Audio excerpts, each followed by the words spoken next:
साली आधी घरवाली। सिमरन की छोटी बहन विभा माँ के होते हुए भी सिमरन के ही पीछे लगी रहती थी। सिमरन, आ गई हो तो इसे खाना खिला दो। बोल रही है तुम जब तक नहीं खाओगी ये भी नहीं खाएगी। क्या है विभा, तुम खा लिया करो ना, मुझे ऑफिस से आने में देर हो जाती है।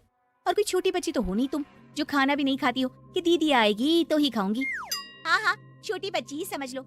और एक बात, जब आपको पता है कि मैं आपके बिना नहीं खाती हूँ तो रोज रोज क्यों बोलती हो? अरे क्या है ये, दोनों बहनें कम माँ बेटी ज्यादा लगती हो।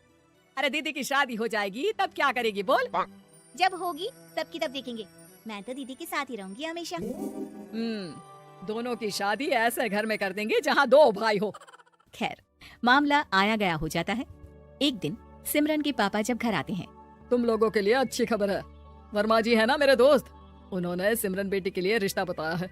बहुत अच्छा लड़का है, सिमरन को भी पसंद कर लिया और कल वो लोग आ रहे हैं सिमरन को देखने अपने घर। सिद्धांत अपने माता पिता के साथ सिमरन को देखने आता है। उसे सिमरन अच्छी लगती है और शादी तय हो जाती है। सिद्धांत की माँ कहती है, अब तो हम लोग ले जाएंगे जल्द ही अपनी सिमरन को यहाँ से। अरे हाँ हाँ, क्यों नहीं, आपकी ही है अब तो हमारी बेटी। दूर खड़ी विभा सब सुन रही होती है। अब तो दीदी की शादी हो जाएगी, फिर तो वो चली जाएंगी। दीदी के बिना मैं कैसे रहूंगी? कुछ न कुछ तो करना ही होगा जिससे दीदी की शादी ही ना हो।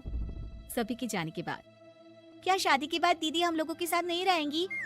अरे नहीं तो फिर क्यों रहेगी, शादी हो जाएगी तो अपने घर चली जाएगी ना। तो मैं भी जाऊंगी उनके साथ, मेरा भी सामान पैक कर देना। अरे कैसे बात कर रही हो विभा, दीदी के ससुराल छोटी बहन नहीं जाती। हाँ, कभी कभी जाकर मिलाना और रोज फोन पर भी बात कर लेना, ठीक है? नहीं पापा, आप तो जानते हैं मैं दीदी के बिना खाना भी नहीं खाती, ना ही मुझे उनके बिना नींद आती है। सिमरन बहन की बात सुनकर इमोशनल हो जाती है।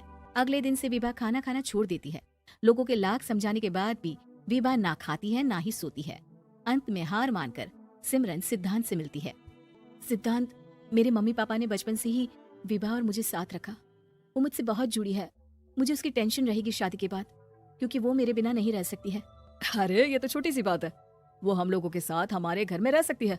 जब उसकी अकल आ जाएगी या वो समझ जाएगी कि तुम्हारा घर वो नहीं बल्कि ये है, तो हम उसे घर छोड़ाएंगे, ठीक है? सिमरन खुश हो जाती है क्योंकि वो यही चाहती थी। वो माँ पिता से बात कर लेती है। अरे कैसी बात कर रही हो सिमरन, भला बेटी के ससुराल में हम छोटी बहन को कैसे भेज दे? जमाना क्या कहेगा? अरे तो पागल हो गया है, मना कर दे। इस शादी में इन लोगों का तो ये चलता ही रहेगा, कभी बहन यहाँ आ रही है कभी वो बहन के पास जा रही है। अरे शादी हो रही है, कोई मजाक थोड़ी ना हो रहा है ना बाबा ना। माँ कैसी बात कर रही हो, सिमरन से मैं जुड़ाव महसूस कर रहा हूँ और इतनी सी बात के लिए इतनी अच्छी लड़की को कैसे छोड़ सकता हूँ?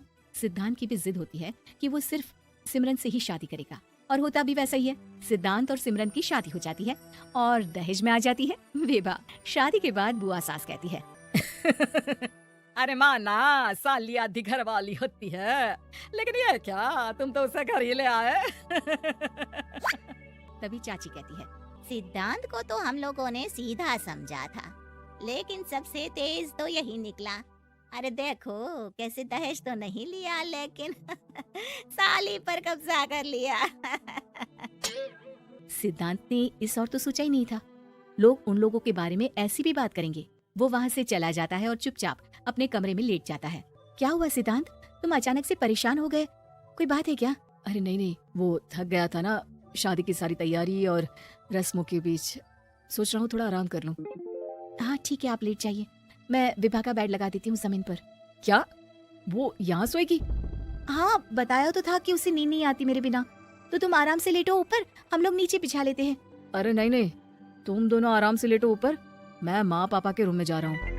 सिद्धांत वहाँ से दूसरे कमरे में चला जाता है जहाँ सिद्धांत के पिता उसे कहते हैं, क्या बात है बेटा, तू उस कमरे में क्यों नहीं सो रहा? बहू से लड़ाई हो गई है क्या शादी के पहले दिन ही? अब नहीं पापा, वो दोनों बहनों को बात करनी थी और मुझे नींद आ रही है तो मैं यहाँ सोने चला आया।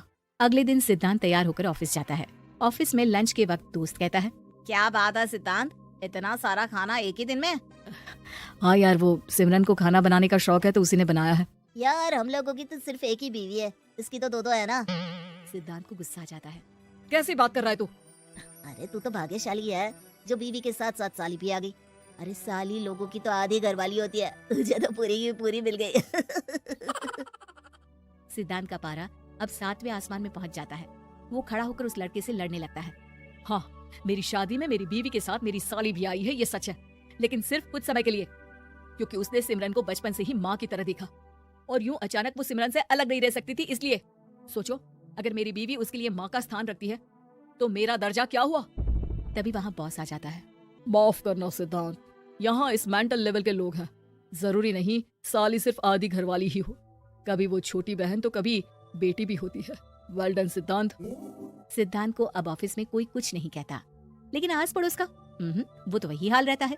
सिद्धांत ऑफिस से घर की ओर आ रहा होता है कि रास्ते में उसे अपनी कॉलोनी का दोस्त मिल जाता है। क्या बात है, चेहरे की चमक बता रही है, शादी से बड़ा खुश है तू, क्यों? हाँ यार, अच्छी लड़की और अच्छा परिवार मिलना कहाँ होता है जल्दी आजकल। यार हमें भी दिला देना ऐसा परिवार जहाँ एक के साथ एक फ्री की स्कीम चल रही हो। सिद्धांत को फिर गुस्सा आ जाता है। वो दोस्त को मारने के लिए हाथ उठाता ही है कि वहाँ विभा आ जाती है। अरे जीजू, रहने दीजिए ना, ये लोग नहीं समझेंगे कि इंसानियत क्या होती है। ये सच है कि दीदी से कैसे दूर रहना, ये मुझे पता नहीं था। आपने मुझे दीदी के पास रहने का मौका देकर ये समझने का मौका दिया कि लड़की का असली घर उसका ससुराल होता है। मैं समझ चुकी हूँ, मैं जा रही हूँ जीजू, लेकिन मैं खुश हूँ कि आपने मुझे अपनी छोटी बहन समझा। सभी उन लोगों को देखकर ताली बजाने लगते हैं। विभा अपने घर चली जाती है और सिद्धांत खुशी खुशी